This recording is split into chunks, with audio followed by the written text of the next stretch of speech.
Hi, welcome to James Miller Lifeology, where you learn to simplify and transform your spirit, mind, and body. My name is James Miller. I'm a licensed psychotherapist and a composer. Thank you so much for tuning in today. Let's get started.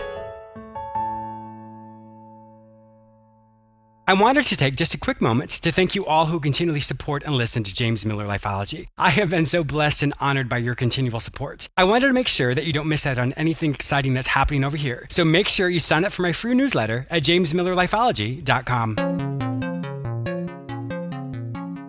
I have a great show for you today. I'm going to help you enjoy life and your experiences to the fullest. I'll also be interviewing Dr. Kathy Gruver, who shares her life story and how she embraces each opportunity that comes her way. I have some exciting news. Did you know that I'm on the radio 3 times a week? You may hear me on the same station on Tuesdays at 1:30 p.m., Fridays at 9:30 a.m., and Saturdays at 12:30 p.m. You may also hear me anytime on iHeartRadio as well as on all the other major podcasting platforms, including iTunes, Google Play, Stitcher, and many others. Simply search for the show name, James Miller Lifeology. 2 students were asked to meet their teacher at the edge of the forest. The teacher gave them instructions to follow the path to the end in preparation for a test later in the week. The path had 2 sides. One side was clear and smooth. The other side had fallen logs and other obstacles in the way.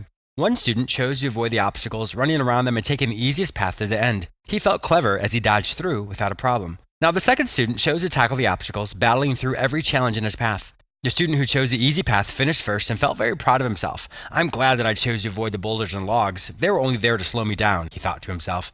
The second student arrived late at the finish line, feeling tired and regretting the path that he had chosen. The teacher nodded and smiled at them both. He requested that they join him at a specific location in 3 days. When they arrived, they could see that there was a ravine that was a few meters wide. The students looked at their teacher with trepidation, and he said just one word: "Jump!" The first student looked at the distance and his heart sunk. The teacher looked at him and said, "What's wrong? This is the leap of greatness. Everything that you've done until now should have prepared you for this moment." The student shrugged his shoulder and walked away with his head down, knowing that he had not prepared adequately for greatness. The second student looked at the teacher and smiled nervously. He knew that the obstacles that had been placed in his path were part of his preparation. He knew that by choosing to overcome challenges, experience life, engage in opportunities, and not avoid them, he was now ready to make the leap. He measured his run, sprinted towards a ravine, and launched himself into the air. He made it. Embracing change. When we grow up, we naturally grow and develop into the person we are today.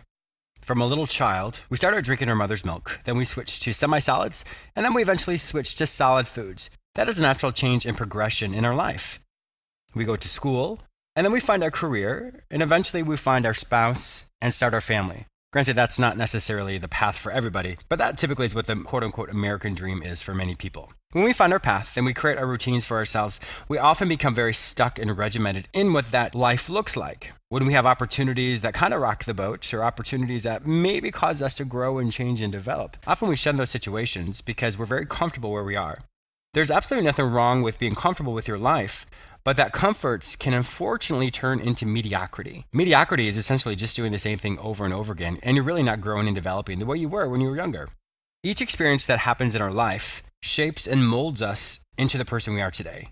Just like that first segment, we hear how that one boy avoided all the obstacles and the uncertainty in his life, and the second boy chose to experience them head on, and he was able to ascend to the next level of his life. Often when we look around at our friends, we think, "Gosh, I wish I could be like them," or "Man, I really wish I was as successful as they are." Now, we each have our own path, but if you look at probably the common theme of those people's lives that you would like to emulate, they probably embrace change. They probably embrace obstacles in their life. Now, it doesn't mean they like it, but they are able to overcome it. When they realize that maybe what worked before no longer works today, they grow and develop to meet any obstacle or any change that may happen in their life. When's the last time you tried something new? When's the last time you maybe thought about some of the things you wanted to try when you were younger, but you never tried it? Think about that for a second. I'm sure there are many things that you thought, "Man, I would really like to try this certain hobby," or "I would like to do this type of thing," but for whatever reason, you haven't done it. I would really encourage you, from the smallest thing that you've always wanted to try to the biggest thing that causes you uncertainty, I'd really challenge you to tackle it head on. The concerns that you have are just simply fears and uncertainty, but the reality is you've overcome certain situations in your life, and there's absolutely no reason why you can't overcome this new situation. You're stronger than you think, but you have to embrace change, embrace new opportunities, embrace fun things, scary things, all of those types of things. When you embrace it today, it helps you become a more well-rounded, more developed, more successful person. Did you know I have a YouTube channel? That's actually how Lifeology started. I have well over 155 episodes that I've created specifically for you. I do know that many people struggle with listening to a full 30-minute show. So these episodes are about 3 minutes long. Each episode will give you a practical tool or technique that you can practice daily to help you simplify and transform your spirit, mind, and body. Simply go to my website, jamesmillerlifeology.com, or go to YouTube and search for my name, James Miller Lifeology. Kathy Gruver is an award-winning author and motivational speaker, formerly an actress and still a trapeze artist. Today, she shares one of her important life lessons that things are not always as they seem. Go with the flow and trust the process. Kathy has spent her life following the breadcrumbs and carving out the map along the way. She encourages you to go for it and live life to its fullest. Welcome to my show, Kathy. Thanks for having me, James. I appreciate it. Yeah, it's such a pleasure. You've done so many phenomenal things today. So I'm really excited for you to share your life, the life lessons you have with my listeners today. Oh, I can't wait. Thanks. So you're a trapeze artist. I wanted to talk about that because I've always wanted to do that. It is the most fun thing really? ever. I'm completely obsessed with it. You know, I thought I love adventure, and like you said in the intro, my motto is go for it. And so I've done spelunking and rappelling and ziplining and whitewater rafting and all this stuff. And a client said, "My God, woman, what's left? Like, what have you done?" And I said, "I always wanted to do flying trapeze." And as those words came out of my mouth, I thought, "Okay, well, I better go do it." And so, literally, she's changing after her massage, and I'm Googling where I can go do flying trapeze, and I thought it would be this, one-off thing. Like, okay, do it, I'm done. And no. It's been 4 years. Oh my gosh, that's wonderful. Yeah, I was a couple years ago. I actually looked into it myself. I saw a Groupon on it, and unfortunately, I wasn't able to do it. But it looks like it's so much fun. Yes, and there's rigs all over the country, all over the world, of course, that you can fly. So if it's something you want to do, oh my God, it's such a blast. And the first class is so much fun. It's a really simple trick. It's a knee hang. And you just, it's so much. Oh, you may get a random email for me to be like, Kathy, you inspired me, and I'm now a trapeze artist. Yay, good. I hope I'll look forward to that email. Yeah, you definitely will. So like I said, you've done so many things in your life. You know, unfortunately, I know when you were growing up, you had a very difficult time when your mother passed away from 18, which I'm very, very sorry to hear about that. But one of the things I remember reading about you was life just, God, the universe kept giving you things that you needed in the time to kind of navigate through life. Is that about right? Yeah, to me, it's about saying yes. And I don't remember the Jim Carrey movie, Yes Man, I think it was called. I don't remember seeing it when it came out, but a couple weeks ago it was on, and I was flipping channels and just kind of like trying to veg out, and that came on, and there was just that one segment where he had to say yes. And so this guy like took all his money, and he didn't have any and he just kept saying yes, and he ended up meeting the woman of his dreams. And that's Hollywood. Interesting. Yeah, but still, that's a very interesting concept.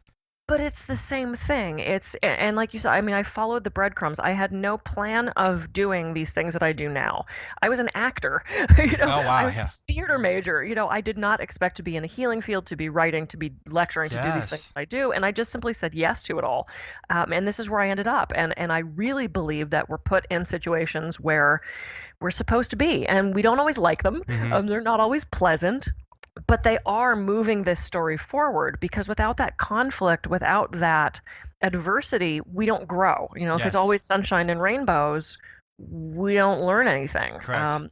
So to me, I really try to say yes, and I try to keep faith that things are going the right direction. I don't always succeed in staying positive, but I do my best, because I've learned over the years that it works out. Yes, it does. And why do you think so many people, their immediate resistance or their immediate thought is no, I'm not going to do this. This is bad. This is wrong. Why do you think that typically is the natural response for people? Oh, it's so scary. And we all have a different perception of what is scary. I am an only child. I do a lot of traveling myself. I do a lot of dinners by myself. My husband travels for work also, so we're not always together in the same place at the same time. And I've been told how brave I am for having dinner myself. Oh, interesting. Yeah. And you're like, I do this all the time.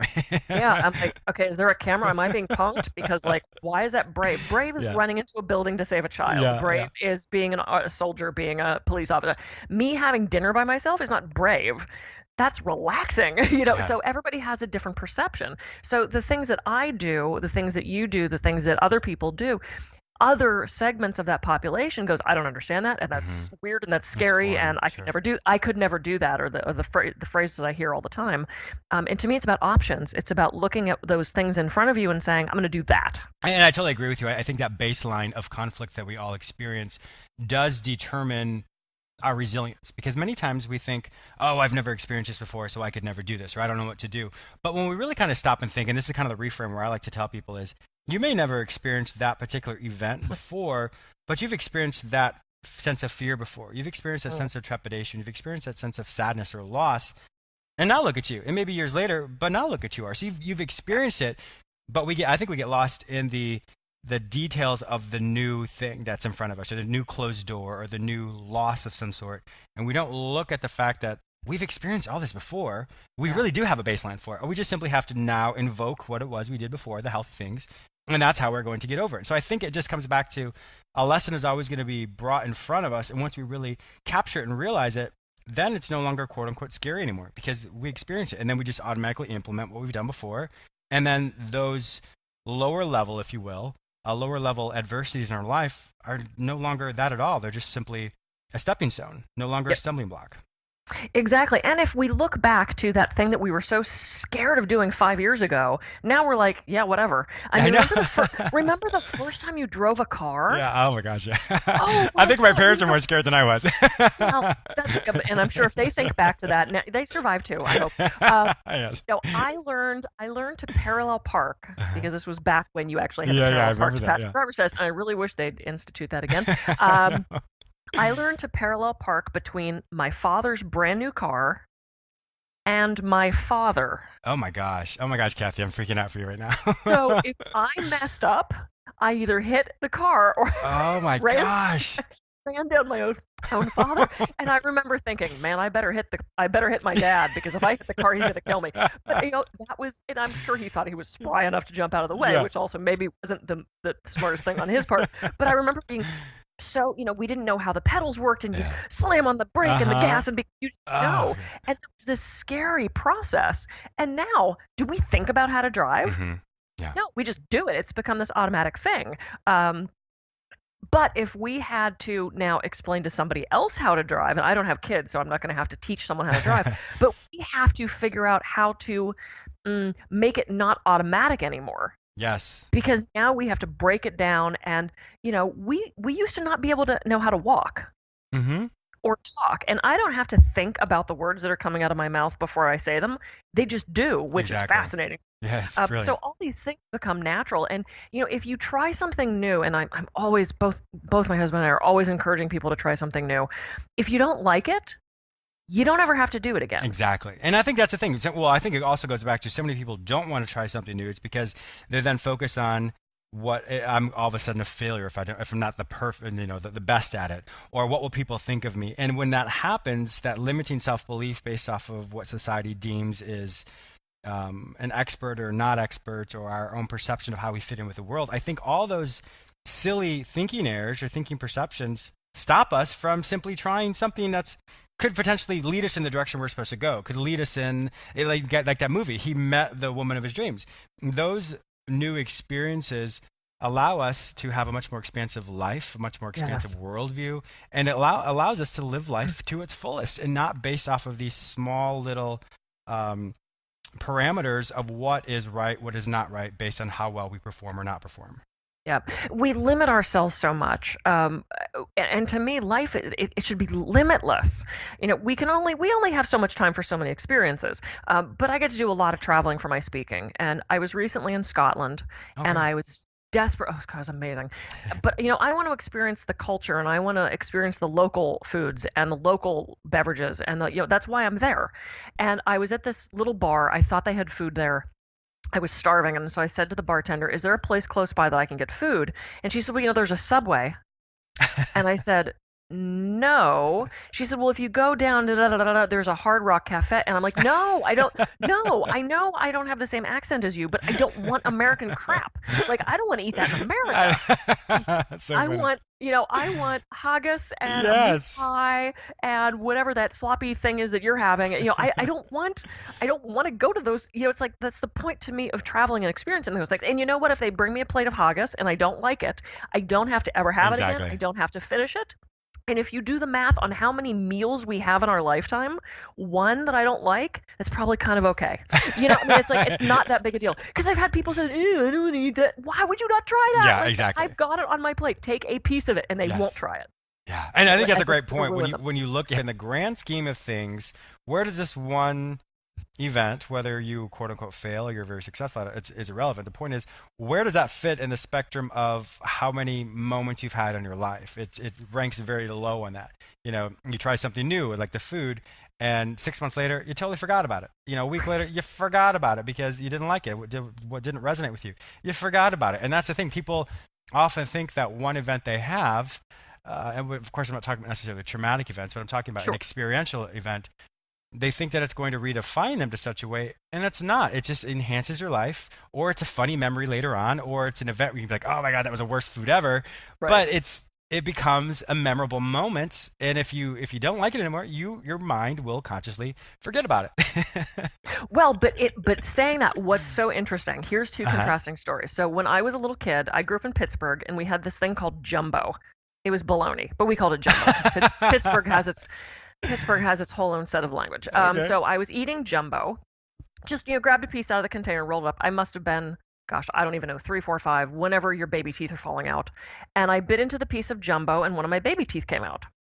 So I had this connection in my mind that now, if I eat jumbo, my teeth are going to fall out. Oh, interesting. Okay, that was a clear, but for a kid who's under 7 who doesn't have that critical mind developed yet, that makes perfect sense. Mm-hmm. I eat jumbo, my teeth fall out. Period. That's what Now, I grew out of that because that's not logical. That's not rational. That's not whatever. I mean, it just doesn't make any sense. There was a correlation. There wasn't a cause. Okay, I can now do that as an adult. Now, I had a client who passed away recently at 96. Oh wow. He would not eat cheese. Really? Not any cheese, not American cheese, which isn't really cheese, not cheddar, not Swiss, not blue cheese, nothing. Because when he was a kid, his sister put Limburger in his face. Wow. And for the rest of his life, he would not have cheese. He wouldn't try it. He wouldn't taste it. If you snuck it into his food, he wouldn't eat it. I mean, it was, so there's this vast different, in this personality type of, you were 3. Like, why would you now? And it's not the same cheese, and it's not the same thing. So there's some in some people there is that. I don't want to say glitch because that makes it sound wrong, but there's that block, that programming where they're done. Period. They won't ever have it again. And it's like, but to me, you're right. It's so limiting, and I want to try new things. And if I try it once and I go, that wasn't super, I might try it again to see. But it's so based on personality, just like our fears are based on personality. And the people think I'm brave because I have dinner myself, not my mentality. So we have to understand those people's limitations and not try to strong arm them into things because we know that doesn't work. But we also, within our limitations, have to try to push those out a little further and try to live the fullest life we can. Exactly, because I think that's the biggest thing. You live a life, because I think there's a difference between living versus existing. Many people's perception of, I'm going through my day, I'm doing X, Y, and Z. But when they don't live life to its fullest, in other words, more in the experiential component of it, they're just simply going on autopilot. They're living a life that's very mechanical, and there's no room for deviation. I remember I've seen some of those movies before when it's all in black and white, and people are going to their, they're going to this, kind of like a manufacturing plant. And there's nothing wrong with that, of course, because I think it's a very noble job. But the concept of that they were using this movie was everybody goes on autopilot. We all go into this drab world. And when that happens, you see like one person that was in color because everything else was black and white. And that person was totally the outlier. Nobody understood them. But that person was living life to its fullest and was doing silly things at work, and they were laughing, and everyone was like, I don't understand what you're doing. But I think that's something that I strive for, and I'm sure the majority of my listeners as well, is we want to live life differently. So I would really encourage everybody, it sounds like this is exactly what you do, Kathy, is you look to experience something. You look to perhaps try something different in the moment. If you walk to work, walk a different way. Or if you're driving your car, do something different. Change up your life, because if you don't, your life will become, not you personally, a person's life will become stagnant, will become so mediocre that after a while, the things that brought us joy no longer bring us joy because we're not growing and developing the way we could. Yep. And it takes a while to exercise that muscle. If you're used to completely bland food, just very basics, nothing with any real flavor to it, Mm-hmm. and someone hands you something that's got this spice and this flavor, that's going to seem weird to you, and Yeah. that's pushing your limits of, oh, I don't like that. That's too big. That's It's too too much. much. Yeah. That's too. Well, then start out slower, Yeah. And to me, some of the most phenomenal, resonant long-lasting life lessons I've had have come from things that I have deemed to be a mistake, Mm. a failure, um, an error in my planning, and I'm an only child, so don't mess up my plans. That's very upsetting to me. I'm growing out of that, I think maybe. No, I'm not. Okay. But those things that have thrown up a roadblock Yeah. that I find frustrating, irritating, anger, whatever it is, have ended up being some of the most amazing life Mm. lessons. And because of what I do, because I encourage people and I get in front of people and I hopefully encourage them to live a bigger life, Sure. those things that have gone quote wrong in my life have become lessons that I can share so that others get to live a fuller life. Yeah. And that's to me the greatest thing about those mistakes, and I have those in the air quotes. I always use air quotes so nobody can see, but I'm always with air quotes. But I wanted to go back to how is it for you? Because when you realize, so in the moment, you're like, "Oh, this was a failure. This was not right. I can't believe this happened to me." How do you then? Because we all have our ways in which we do it. But how do you, as my guest, how do you take that moment and reframe it? I always people who listen to my show know that I really talk about life and perception like a Rubik's cube. There's 6 different ways Mhm. to look at a Rubik's cube, but if we experience something as a mistake, if you will, we're only looking at one side of it. So how do you take that to finally have that recognition that this isn't a mistake, this is now a wonderful opportunity for me to grow and develop? How do you personally make that shift in your mind? That's come out of years of having to do that. Mm-hmm. Because I'll be very honest, you look at me 10 years ago, and if something went the least little bit awry, I thought it was a tragedy. This was horrible. This is terrible. It's never going to work. And having had enough of those, all of those, all of them, I mean, where later I can look back and go, oh, Yeah. that's what that was for. So after so many years of being able to go, oh, that's why that happened. Now I don't even think about it. I go, Mm-hmm. oh, okay, that's why that's happening. Yeah. It's that pattern. It's you throw the bone and the dog brings it back, and you throw the bone and the dog brings it back. At some point you realize, oh well, the dog's gonna bring it back, and then it becomes the anomaly when it doesn't. Mm-hmm.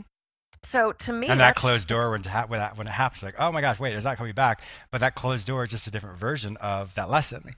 exactly, exactly. And I have literally, I mean, honestly, found that every single time I cannot think of something that I thought was horrible that didn't have an amazing lesson from it. Yeah. Well, I think Every that, yeah, and I think that's the thing when we can think beyond the initial response. I always tell people is if I come up and startle you, yes, your initial reaction is going to be to yell or scream.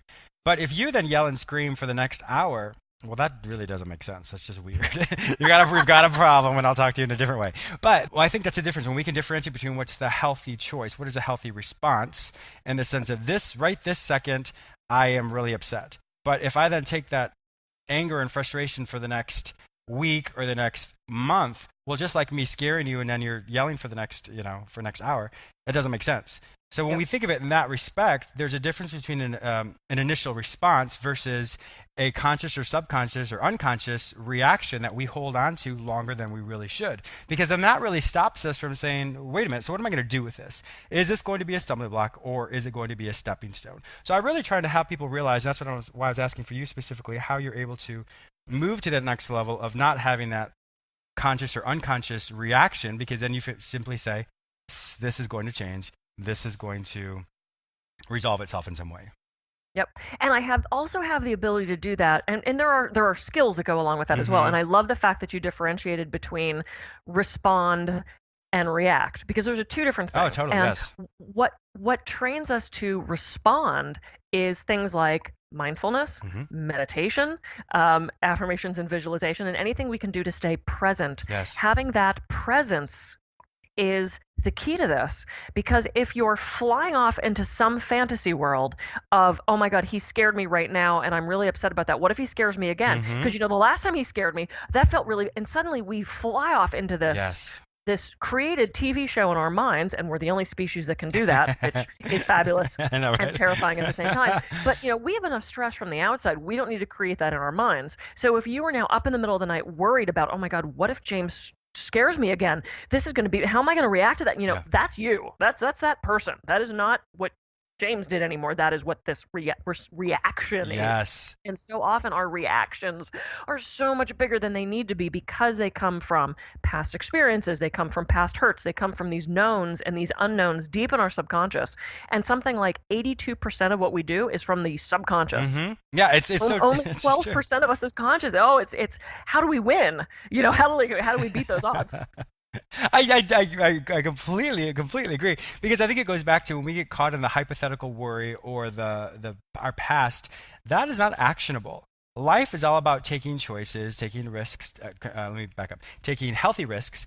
Those types of situations are very actionable, very doable. But when we get caught up in our worries and our thoughts and anxiety, that is not actionable at all. That is very passive, and that all that energy has to go somewhere. And if it doesn't go into a healthy action itself, then it's going to come out in insomnia. It's going to come out in ulcers. It's going to come out in a way that is not healthy for us. So what I always simply tell people is, when you can take that energy and hone it into something that's a healthy action, healthy response, meditation, prayer, self-affirmations, there's so many things, mindfulness, all those things are actions that people can do. But when we don't take that initiative to use that energy for something, it comes out in a very passive, unhealthy way. Same type of thing. When I come up and I startle you, just so my listeners know, I don't do that. But if I were to, then after that, for the next hour or whatever, that is then your choice to feel that way. Same type of thing. That feeling is then in a passive emotion. So what do you do with it? You say self-talk. I am no longer scared. This is ridiculous. I am now okay. So those are actionable things. So I really want people to understand that when we don't do anything, it's passive energy versus healthy action. And that, once again, really determines how you can be more successful. Is what do you do in the moment? Are you proactive or you're not proactive? Absolutely. And we have to take those steps. We can only float for so long. You're thrown into this pool of life, and you either swim or you float.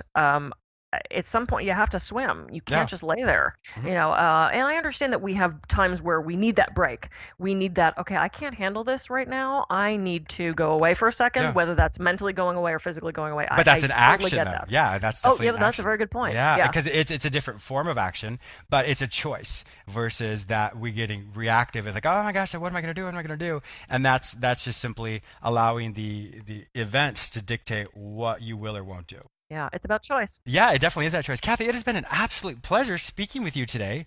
If my listeners would like to find out more information about you and all the absolutely amazing things you're doing, where will they find your information online?